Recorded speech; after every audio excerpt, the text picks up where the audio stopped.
ओम शांति। जीवन में हर एक को बहुत सी बातें लेकर के बढ़ना होता है, या यूं कहें हर एक के जीवन में अपने अपने सपने होते हैं और सपनों को रंग देने के लिए एक अलग सोच होती है। अगर मैं अपनी बात करूं तो मैं तो ये मानती हूं, ऊंचाइयों पर चढ़ने के लिए लक्ष्य को सामने रखकर चलना होता है।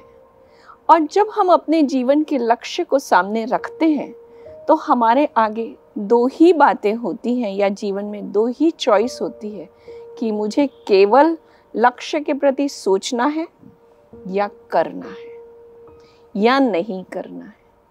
करना नहीं करना ये चॉइस है। करने से प्राप्ति है, केवल सोचने से प्राप्ति नहीं होती है।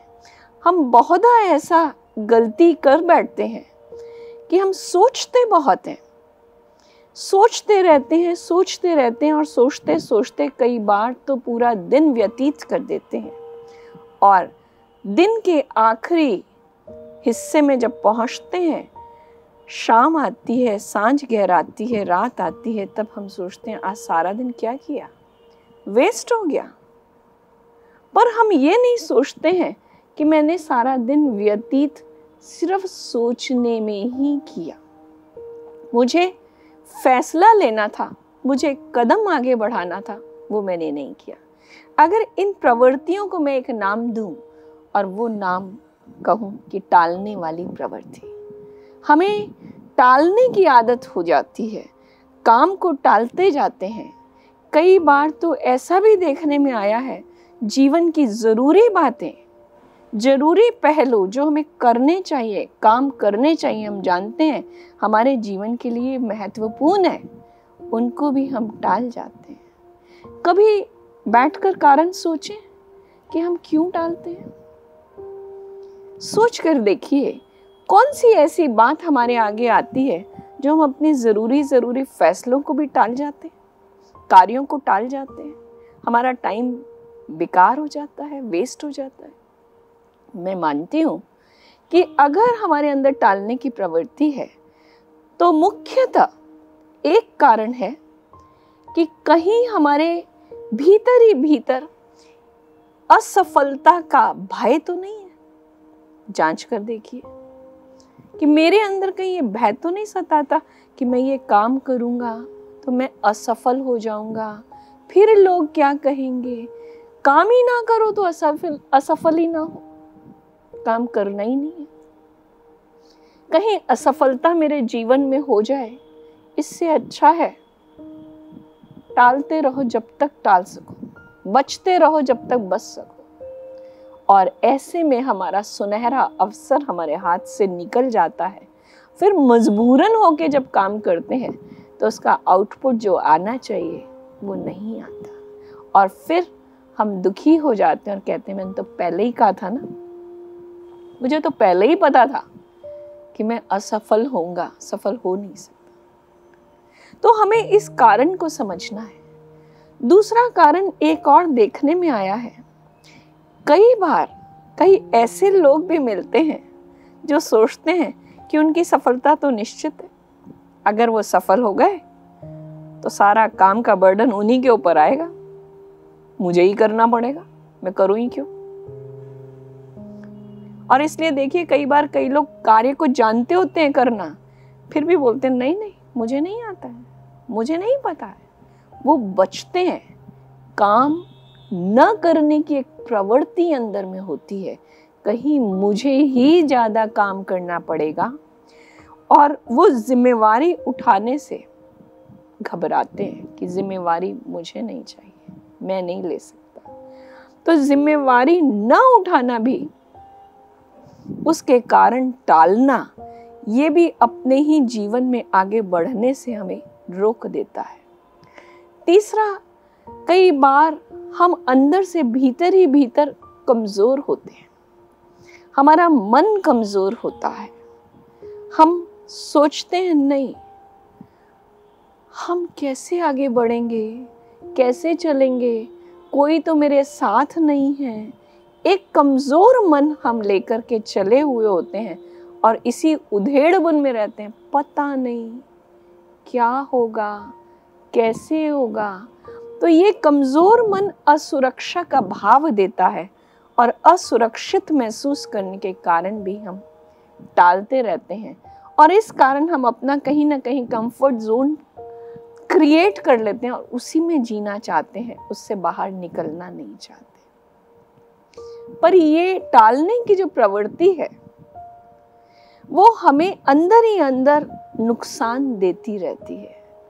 अगर मैं यहाँ दीमक का उदाहरण दूं कि दीमक जिस चीज को लग जाती है लकड़ी को, ऊपर से तो वो बहुत सुंदर दिखती है लेकिन अंदर ही अंदर खोखला कर देती है।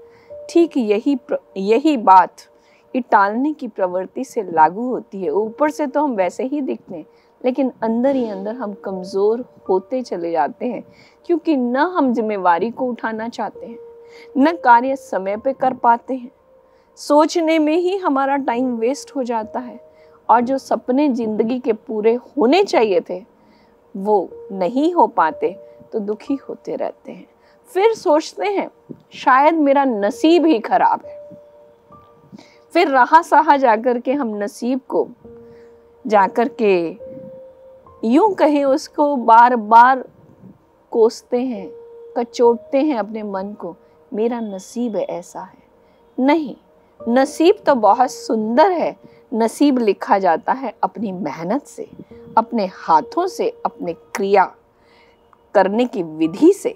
तो आए आज हम अपने अंदर एक संकल्पबद्ध हों, रोज सवेरे अपने लक्ष्य को सामने रखें, रोज सवेरे अपनी प्रायोरिटीज की लिस्ट बनाएं कि आज मुझे सुबह से लेकर रात तक क्या करना है।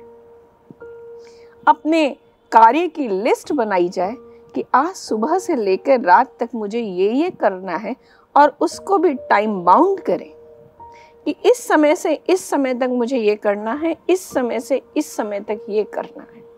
जब आप कोई भी चीज़ टाइम बाउंड कर लेते हैं तो आप सहज कर पाते हैं। कितना भी बच्चा आलसी होता है ना, जब एग्ज़ाम के दिन आते हैं सिर पकड़ के भी उसको पढ़ना पड़ता है। आप भी टाइम बाउंड बनाइए कि मुझे ये काम इस समय तक खत्म कर लेना है, तो शायद एक उमंग उत्साह आपके अंदर जनरेट होगा और सवेरे से ही लेकर के छोटा सा कार्य भी जब पहला आप पूरा करते हैं, अपने को स्वयं को बधाई दें, कुछ अच्छा मीठा खाएं, कुछ टॉफी ही खा लें, मैंने ये काम पूरा किया, ताकि आपके अंदर एक उत्साह जागृत हो कि मैं कर सकता हूँ, मैं कर सकती हूँ। तो आप कर पाएंगे।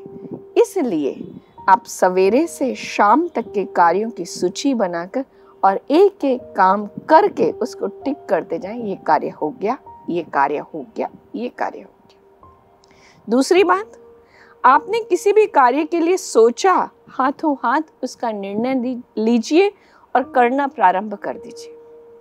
जब कोई भी कार्य हम करना शुरू कर देते हैं, स्वतः उसके लिए उत्साह भी जागृत होता है, शक्ति भी जागृत होती है। नहीं तो हम सोचते रह जाते हैं, मैं तो पता नहीं कर पाऊँ, नहीं कर पाऊँ। अच्छा सामने वाले शुरू कर दें, अच्छा वो शुरू कर दे, फिर मैं करूँगा, अच्छा मैं देखूं तो सही औरों को करता हुआ, फिर मैं करूँगा। नहीं, आप करना प्रारंभ कर दीजिए। आप खुद रोल मॉडल बने, खुद आप अपने अंदर ये सोचिए, मैं सबके आगे अपने आप को ऐसा बनाऊं जो सब मुझे फॉलो करें, बजाय मैं औरों को देखूं। और उसके लिए पहला कदम है, मैं करना शुरू कर दूं। करना शुरू करेंगे तो करने की विधि भी सूझेगी, करना भी आएगा, सीखेंगे भी, शक्ति भी जागृत होगी और उत्साह भी आएगा। तीनों चीजें साथ साथ, क्योंकि हर चीज हमें इस संसार में रहकर सीखनी होती है। ऐसा नहीं है हम सब सीख कर आए हैं, लेकिन बहुत सी चीजें हम सीखते हैं और जब आप करना प्रारंभ करते हो तो सीखना भी शुरू करते हो। हाँ, इस कार्य को ऐसे करना, इस कार्य को ऐसे करना। मान लीजिए कंप्यूटर्स ही जब इस जगत में आए, किसको आता था? कोई भी नहीं जानता था। लेकिन आज भी मैं देखती हूँ जो बच्चे कंप्यूटर पे बैठ के काम करना शुरू कर देते हैं, धीरे धीरे सब सीख जाते हैं। ऑटोमेटिक कार्य करना शुरू कीजिए तो ऑटोमेटिक आप सीख जाते हैं और उसके प्रति शक्ति भी जागृत होती है, उत्साह भी आता है। एक और बात, कोशिश कीजिए जो बातें आपको पसंद नहीं है और करनी है उन्हें पहले आप करके पूरा करिए। हम क्या करते हैं, जो मुझे पसंद है वो हिस्सा तो पूरा कर देते हैं, जो नहीं पसंद है उसको छोड़ देते हैं, टालते रहते हैं और फिर वही हमारे लिए बोझा बन जाता है, बर्डन बन जाता है। लेकिन अब हमें ये समझना है कि जो पसंद नहीं है वो पहले करें। बल्कि आज मैं आपको ये कहना चाहूंगी, अब हम सब समझदार हैं, हमारे लिए नापसंदगी कोई चीज नहीं है। हमें सब पसंद होना चाहिए, क्योंकि मुझे करना है, मना करना है। अगर हम नापसंद और पसंद ये चॉइस बना लेते हैं तो अपनी शक्ति को डिटेरिएट करते हैं, क्योंकि उसके प्रति मेरे अंदर नेगेटिव भाव शुरू हो जाता है, उत्साह भी कम हो जाता है और भावना भी बदल जाती है। तो भाव बदलने के कारण कार्य जैसा होना चाहिए वो नहीं हो पाता। इसके बजाय ये कार्य मेरे आगे आए हैं, इसकी जिम्मेवारी मुझ पर है, मुझे करके बताना है या करके देना है या अपने लिए करना है। करना है, मना करना है। To do means to do, मुझे करना है। चॉइसेस हमेशा छोटे बच्चों की होती है, बच्चा जिद करता है ये पसंद है ये नहीं पसंद। अब हम बड़े हैं, सयाने हैं, समझदार हैं, अपने जीवन के प्रति सतर्क हैं, हमें मालूम है जीवन का लक्ष्य क्या है। तो जीवन के लक्ष्य के प्रति हमारे कदम सदा सुदृढ़ हो, संकल्प कृत हो, ना कि ऐसे फिसलते हुए कदम हो, लड़खड़ाते हुए कदम हो। उसके लिए जीवन नहीं है। तो आइए आगे बढ़ें और अपने जीवन को संवारें। और उसके लिए सबसे मुख्य बात पर आती हूँ, अगर हम अपने अंदर शक्ति को जागृत करना चाहते हैं, अगर ये बुराई अवगुण टालने की प्रवृत्ति, क्योंकि ये छोटी बात नहीं है, बहुत बड़ी बात है। पूरा साल मिलता है एग्जाम्स की तैयारी करने के लिए बच्चे को, लेकिन वो लास्ट में जाकर बुक्स झाड़े और सारा जीवन चला जाए, वर्ष चला जाए, तो ये गलत हो जाता है। तो ये सब बातें हमसे ना हो, उसके लिए आज मैं एक आध्यात्म का समाधान देना चाहती हूँ, और वो ये है, मन को संतुलित बनाए, बुद्धि को संतुलित, स्वच्छ, साफ बनाए। उसके लिए हमें मेडिटेशन बहुत मदद करता है। टालने की प्रवृत्ति, इसको हम समाप्त कर सकें, क्योंकि खेल तो मन का है ना। मन चल रहा है, मन सोच रहा है, तो मन को हमें ये कहना है, बस डिसीजन लिया, जो ले लिया हो गया। अब उसको डिसीजन को शक्तिशाली बनाना है, मुझे करना है। तो इसके लिए मेडिटेशन हमें बहुत मदद करता है। आध्यात्म का ये बहुत सुंदर समाधान मेडिटेशन अपने आप को संतुलित बनाने में मदद करता है, मन को खालीपन से बचाता है, व्यवस्थित करता है। कहा जाता, खाली दिमाग शैतान का घर।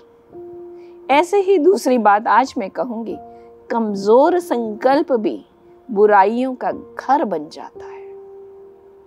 एक बुराई से 100 बुराइयां स्वतः आ जाती हैं, और एक अच्छाई हम ठान लेते हैं तो अच्छाई है स्वतः आती है। तो हमें आज से ये पक्का करना है कि मेरा जीवन संतुलित हो, मैं अपने आप को व्यवस्थित बनाऊं। उसके लिए मैं मन को शांत करने की प्रक्रिया मेडिटेशन को अपनाऊं। मेडिटेशन अपने आप को सुंदर संकल्प दे, ऊंचाई की तरफ ले जाने को कहा जाता है। मेडिटेशन अपने मन को प्रभु में लगाने की प्रक्रिया को कहा जाता है, और मन जब प्रभु में लगता है तो स्वतः शक्तिशाली बनता है। इसलिए कहा जाता, सत्य का संग हो तो जीवन सुंदर बनता है। इसलिए कहते हैं सत्संग का एक शब्द भी काफी होता है। तो सत्य का संग प्रभु संग से ऊपर कोई संग नहीं। प्रभु संग जीवन को बचाता है, जीवन को शक्तिशाली बनाता है। अब मेडिटेशन कैसे करें?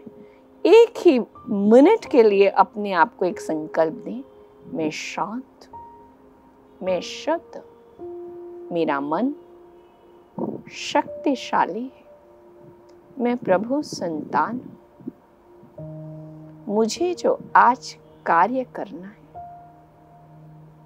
मैं प्रभु से शक्ति ले